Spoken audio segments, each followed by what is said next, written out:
Hello everyone, now we're going to share our credible project, which is a workshop designed to teach Chinese learners color meanings in Chinese conventions.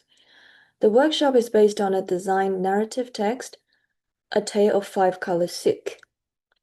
Now let's start. Here are the sections we're going to cover, mainly Introduction, Literature Review, PDA, Material Development, Implementation, and Conclusion. Our project is aiming to address the issue of intercultural identity among students at Sydney Datong Chinese School. These students are aged 10 to 12, and their Chinese level is pre-intermediate, equivalent to CFR A2 level. We will be teaching Chinese grammar and lexical knowledge through the analysis of the application of color in social conventions. Our collaborator is the Sydney Datong Chinese School, which is a community language school. The principal is Dr. Dong, and the class is a Stage 3 mixed level class. Our project is contextual relevant, using a cultural specific Chinese narrative to combine meaning of colors with language teaching. And our project has got an international perspective, incorporating intercultural knowledge to enrich language teaching materials. Last but not least, our project applies local knowledge, integrating traditional Chinese values and aesthetic practices in storytelling. About literature review, we design our lesson plan primarily based on this text-based syllabus design, which emphasizes teaching through purposeful model text using a structured sequence, context building, text analysis, guided writing, and independent creation. With this guideline, our lesson uses narrative to explore cultural color meanings and scaffold writing skills. Similarly, in narrative as a teaching strategy, it also highlights that effectiveness of using storytelling to construct language, identity, and cultural understanding. We also explore teaching and learning Chinese in schools and teaching Chinese as a second language to gain a deeper understanding of Chinese language teaching. Regarding the meanings and social conventions of colors, these literature have inspired us to consider the hierarchy, symbolism, and restrained expression that colors reflect in Chinese society.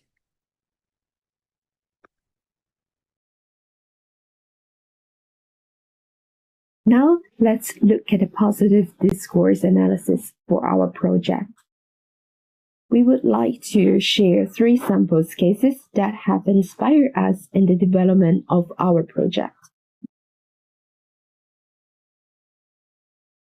The first sample we found is an interactive coloring activity based on the 12 Chinese zodiac animals. Visually, students are encouraged to use colors to depict the animals based on their own understanding and imagination. This personal involvement not only supports visual memory, but also reinforces culture's concept like the zodiac. In terms of touch, the instructor can guide students to think about the texture of each animal. For example, the roughness of a dragon's scales or the softness of a rabbit's fur. This tactile imagination helps build deeper associations. Sound also plays a role. The teacher might ask, what does a rooster sound like? Or can it imitate a dog's bark? These activities allow learners to connect sound with the meaning and real-life experiences, strengthening auditorial memory. Overall, this sample teaches us that learning can go beyond just reading and writing. By involving students' imagination and multiple senses, we can help them form more meaningful and lasting connections with the content. The second sample we analyzed is a video that introduces Hungarian color vocabulary. This video combines visuals, sounds, and even hints of the imagination to engage learners. When a color is introduced, an image is shown alongside the word. For example, lavender is shown while the Hungarian word for purple is told. This visual support makes the new vocabulary more memorable and easier to understand. What's more, the interesting thing is that how some of the images can also simulate other senses directly. A picture of lavender, for example, may trigger learners' memory of its smell, making the learner experience more vivid. Sound plays an essential role here as well. The instructor's clear pronunciation helps learner develop accurate phonetic awareness, which is especially important when learning unfamiliar sounds in a new language. This samples reminds us that simple audio-visual tool can powerfully used. The series example we look at comes from the book Bridal Journey to the Nomads by Wang Zhaojun. This book is rich in cultural content and beautifully illustrated. The illustration in it help us define the visual tone and style of our own project. By observing the way characters, settings, and emotions are depicted, we gain insight into how visual language can convey cultural nuances and narrative rhythm. Additionally, the way the book breaks the story into key narrative movements guided us in structuring our own illustration. It showed us how to highlight important senses, transitions, and emotions effectively, not just to decorate the text, but to actively support comprehension.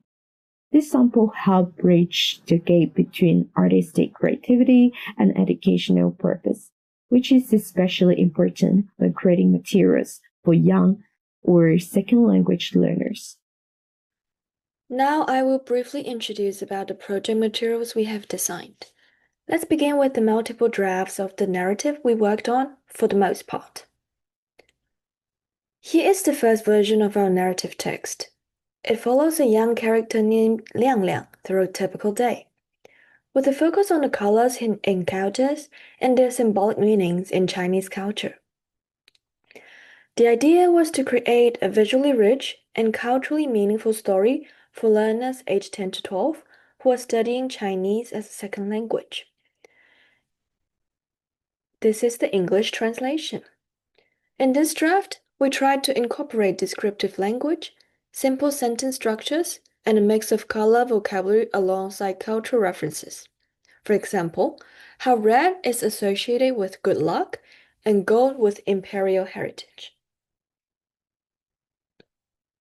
After reviewing the first draft, we identified two main areas for improvement. First, the structure of the story is incomplete. It lacks a clear orientation, complication, and resolution, which are essential for narratives suitable for this age group. Colors should also be featured in the story in a better way. Second, although we included several colors, some choices were not fully representative of traditional Chinese cultural values. To enhance authenticity and learning potential, we needed to revise the color associations and make sure they align more closely with Chinese cultural conventions. So this is our revised draft. This time, we developed a more cohesive and culturally grounded narrative in Chinese. The story centers on a character named Lian, a talented dressmaker in ancient China. We tried to integrate meaning of colors into the way she makes a dress for the empress, like red for celebration, black for strength, and white for mourning. We also expanded the structure to include a more complete narrative arc. There's a beginning that sets the scene, a moment of discovery and personal conflict, and finally, a resolution where the character embraces the cultural meanings. This draft is more aligned with our goals to immerse students not just in language, but also in cultural understanding through a meaningful story context. While the second narrative draft shows significant improvement in structure and cultural depth, there are still some areas that need refinement. Firstly, one major issue is the lack of justification around how Lian discovered that her neighbor Chen was the one causing trouble. This part of the plot feels abrupt and needs a stronger narrative logic to make it believable and engaging for the reader. Secondly, the draft tends to rely heavily on explicit explanation. Rather than stating things directly, we want to guide young readers to infer meaning through context and action.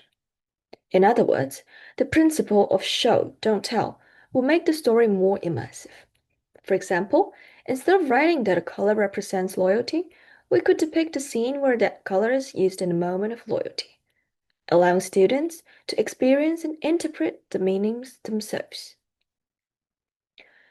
In the final draft, we changed from Chen Shang being that bad guy to Lian's cat being the troublemaker. Just before the big celebration, her dress was accidentally ruined by her cat. But instead of giving up, she used the mistake creatively and made an even better design. In the end, her dress won the Empress's praise, and she became the royal dressmaker.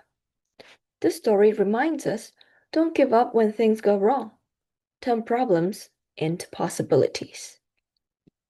Now let's turn to textbook illustration. Building on the inspirations that we just mentioned, we began developing our own textbook illustrations. Because our story is rooted in Chinese culture, we make a deliberate effort to include strong Chinese visual elements throughout.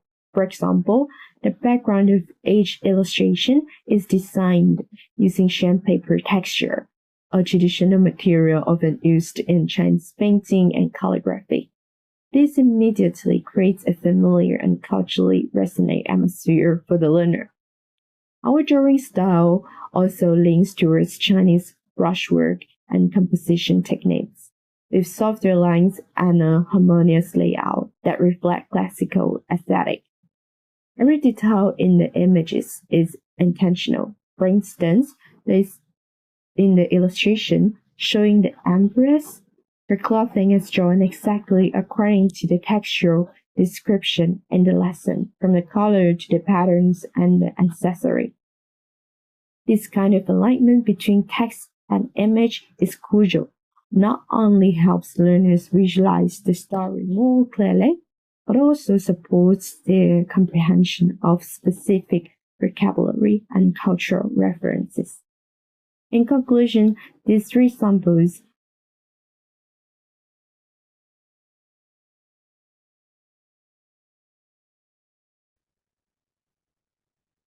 Now let's see about the lesson plan. We designed our lesson around the NSW K6 language syllabus, particularly focusing on students' ability to understand and respond to target texts, apply language systems, and develop intercultural understanding. These outcomes guided the structure and content of our three-part lesson plan. Originally, we were working on an activity-based approach, like this. But we noticed that while it was fun, students may struggle to grasp the deeper understanding and meaning of the text because it has limited chance for learners to read and interpret the text. The effect in conveying knowledge is also limited, and learners are easily get distracted by the activities, and it's also time consuming. That's why we transitioned to a text-based syllabus following Feed's model. So it builds real-world language skills by teaching grammar and vocabulary. It supports gradual language development, help improve learners' comprehension and writing skills, and also encourage deep understanding of the embedded idea. So we've changed the lesson from one lesson to 3 lessons, and we created activities around the texts. The core of the lesson is the narrative A Tale of Five Color Silk, which introduces symbolic colors in a traditional Chinese setting. Through this story, students explore values, sentence structures, and cultural symbolism in a meaningful context. So, after learning this lesson, the students will be able to understand the story and new words or phrases, link colors with conventional meanings in a Chinese context, and identify basic narrative structure features. So we've redesigned our lesson plan, and our first lesson plan is more based on the instruction and comprehension of the text. And the activities are all around the text to help learners gain deep understanding of the text. And there are more lesson plans to go, and we plan to implement the first lesson first and collect feedback to use it on the second and the third. About the implementation, we plan to tailor our lesson plan and material, and then the first lesson will be on June 7th. We will collect feedback via questionnaires and interviews, and then tailor the lesson plan based on the feedback. In conclusion, our project combined narrative, culture, and language learning into one cohesive workshop. By following the text-based syllabus and narrative strategy, we help students explore traditional Chinese color meanings and express their own stories with cultural sensitivity. Through this, we not only taught grammar and vocabulary, but also identity, values, and creativity. Thank you very much for listening. This would be our reference list, and that's it.